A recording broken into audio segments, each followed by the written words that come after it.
I'm Bonnie Cha, Senior Editor at CNET.com, and today we've got a very special first look at the Motorola Droid for Verizon Wireless.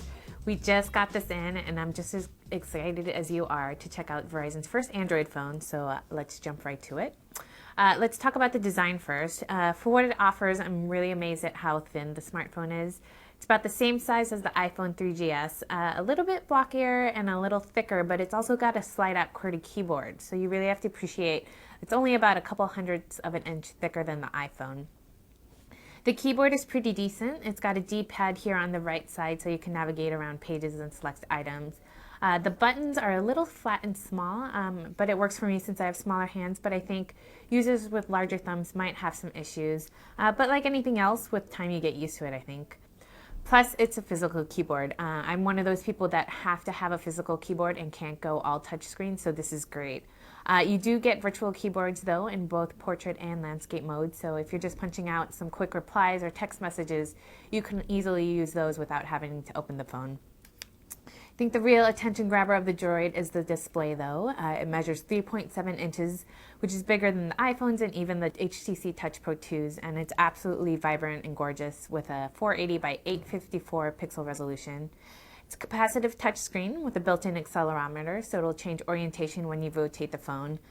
You can double tap on the screen now to zoom in and out of web pages, but it's not like the iPhone or Pre where you can use the pinch gesture to zoom. Still very sharp and responsive, and like other Android phones, you can customize 3 home panes with different widgets and shortcuts for easy access to your favorite apps. Some other highlights of the design include a 3.5mm headphone jack on the top. On the right, there's a dedicated camera capture key, while the 5-megapixel camera is located on the back with a dual LED flash.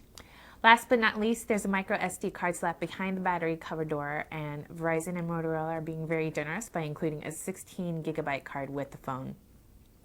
That's just a quick overview of the design. Let's look at some of the features now. The Motorola Droid is the first smartphone running Android 2.0. This is the latest version of Google's Android operating system.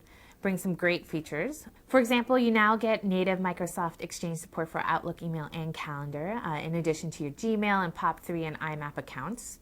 The Droid also now has a dedicated Facebook app, and it'll pull in all your contacts from there, as well as Gmail and Exchange, and combine them in your address book. So if you pull up a friend's contact card, you'll be able to see his or her Facebook status, different email addresses, IM handles, photos, etc. The Droid's web browser also has some improvements. There's support for visual bookmarks, as well as the multi-tap zooming that I mentioned earlier. It doesn't have flashlight support, but it does have a plugin that will support Adobe Flash 10 Player whenever that's available. You can connect via Wi-Fi or Verizon's eVideo Rev A network, and you can open multiple windows, which is always great. Another new feature is Google Maps navigation.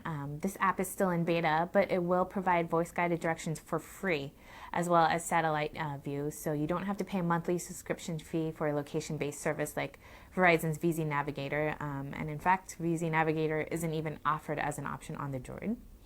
Since I just got this phone, I haven't been able to test out the app, but I'll definitely cover it in my review, so you can check it for that.